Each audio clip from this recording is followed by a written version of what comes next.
Porn addiction की तरफ कोई भी बंदा क्यों जा रहा है, स्पेशली मैरिड आदमी क्यों जा रहा है? अब मैं आपको प्रैक्टिकल बताने जा रहा हूँ। मेरी बहनों बेटियों को, माओ को ये बात अफेंड भी करती है कभी कभी, but that is a reality.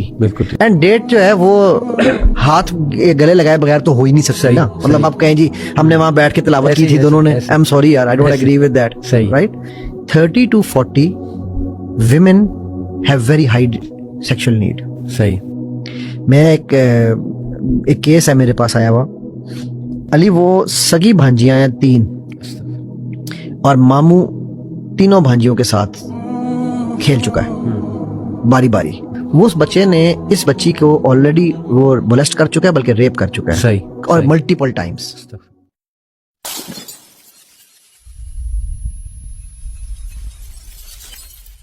Porn addiction की तरफ कोई भी बंदा क्यों जा रहा है, स्पेशली मैरिड आदमी क्यों जा रहा है? चलो अनमैरिड को तो हम समझ सकते हैं, मैं आपसे, और वो क्यों उसकी तरफ ज्यादा जा रहा है? स्पेशली जो रिसर्च है उसके मुताबिक आपकी middle age men and women are mostly inclined।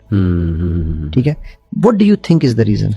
देखिए अली भाई, पॉर्न बहुत एक्सेसिबल है, it's very easy to access. ठीक है, एक्सेसिबल तो इससे कम पे भी है, इससे ज्यादा पे भी है। बिल्कुल। और मैं समझता हूँ कि इसमें आइसोलेशन में छुप कर करने का जो एलिमेंट है ना, और वेरी इजी टू डू, और cheap dopamine, very high dopamine and cheap dopamine.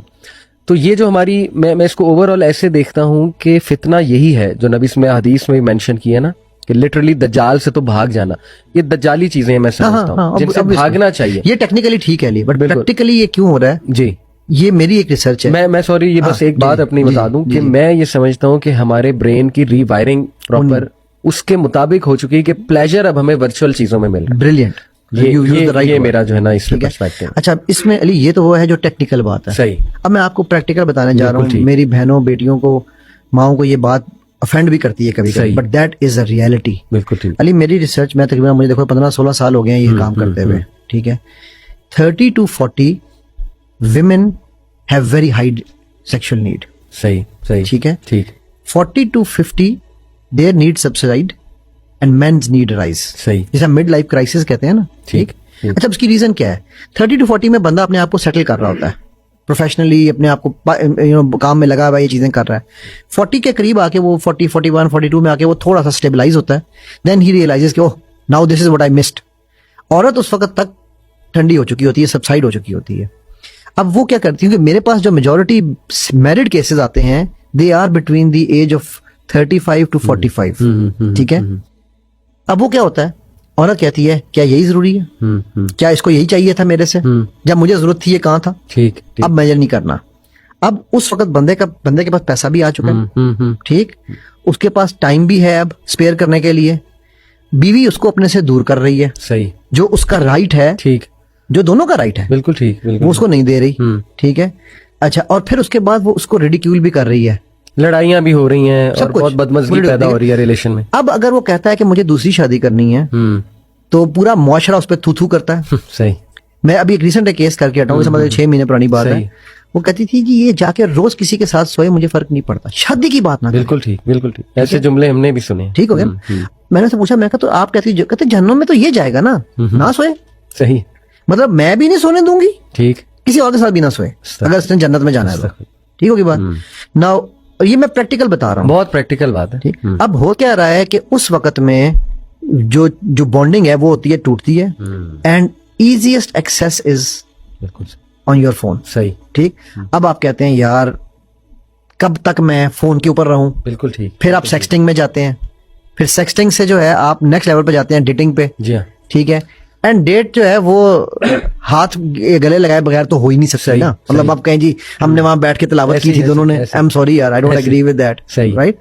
Now ये मैं आपको इसलिए मैंने पॉइंट उठाया है बिकॉज हम बहुत सारा ब्लेम इस चीज को दे रहे हैं। ठीक। ये एक मीडियम है जहां हमारी फ्रस्ट्रेशन निकालने का हमें रास्ता मिल रहा है। अच्छा, अब यही चीज जब सेकंड लेवल पे जाती है, आपने शुरू में जिक्र किया इंसिस्ट का, यही चीज जब अगर हमें ये भी रुक जाए, हमारी ये कोई हमसे ये दूर कर दे और ना हम इसको देख सकें, तो ये सेकंड लेवल जिस पे जाती है वो लेवल है हमारा फिर अपने भांजे भांजियां भतीजे भतीजियों को देखने का। ठीक है। मैं एक केस है मेरे पास आया हुआ। अली वो सगी भांजियां हैं 3 और मामू तीनों भांजियों के साथ खेल चुका है बारी बारी। जैसे ही जो बड़ी होती है, हमने तीनों बहनों में 4-4 साल का फर्क है। सही। तो जैसे ही वो 8-9 साल क्रॉस करती थी, 8 साल, पहली दूसरी 8 में आई, दूसरी तीसरी आई थी, और तीनों बहनों को पता है और माँ को पता है। और माँ क्या कहती थी कि मेरा भाई है, हमारे खानदान में फसाद हो जाएगा, तुम चुप कर जाओ, ठीक है। ये मतलब ये आपको क्यों, अच्छा वो वजह क्या थी उस बंदे की कि उसकी बीवी उसको करीब नहीं आने देती थी। बैक स्टोरी ये थी, ठीक है। वो इसकी एक्सेस थी उसके पास, लेकिन वो एक्सेस थी जब वो दफ्तर होता था, घर आके बीवी उसका फोन ले लेती थी, क्योंकि बीवी को पता चल गया था कि ये देखता है।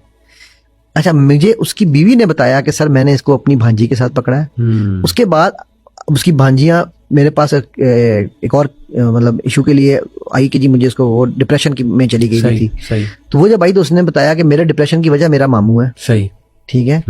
अच्छा, अगर ये चीज निकल भी जाए, मैं अभी एक, चलो हम इलाके का नाम टेक्निकली आई डोंट नो हमें लेना चाहिए या नहीं लेना चाहिए, बट एक ऐसा इलाके में अभी एक केस में कर रहा हूं जिसमें एक शख्स अपनी बेटी की शादी अपने एक क्या अपना फैमिली में ही करना चाह रहा है। क्यों? क्योंकि उन दोनों का कारोबार साझा है। ठीक है। वो जो लड़का है वो इस बच्ची को, जो कि फर्स्ट, हमारे यहाँ पे एक और भी चीज है ना, कजन्स। सही। सही। ठीक है। तो कजन तो साथ रह सकते हैं, कजन है, बहन भाई हैं। ठीक। वो उस बच्चे ने इस बच्ची को ऑलरेडी वो मोलेस्ट कर चुका है, बल्कि रेप कर चुका है। सही। और मल्टीपल टाइम्स। ठीक। अच्छा, फिर वो इसके जो दूसरा कजन है उसकी बीवी को प्रेग्नेंट कर चुका हुआ है, जो कि इनकी फैमिली में सबको पता है कि वो उन्होंने अबॉर्शन करवाया उसका। ठीक। फिर वो उसके अलावा वो कई और कजन्स को कर चुका हुआ है ना। अब बात यह है कि ये जो एक्चुअल इशू है ना, हैबिचुअल मोलेस्टर है। अब वो इसलिए अपनी बेटी उसको दे रहा है कि यार कारोबार साझा है, अलग हो गया ना, पैसे चले जाए, नुकसान हो जाए। पता है उस बंदे को, लड़की के बाप को सब बातें पता है। वो बच्ची कहती है आंसुओं से मेरे सामने रोई कि सर मुझे ये बताएं कि मेरे बाप को पता है या तो ना पता हो। सही। सही। मेरी माँ को पता है, जब उसने मेरे साथ किया मेरी माँ को पता था, मैं क्या करूं? बिल्कुल ठीक। सो ये बताने का मेरा मकसद ये है कि जो हम सारे का सारा इल्जाम इसको दे के, मैं समझ गया, हम अपने आप को मुक्ति नहीं दे सकते।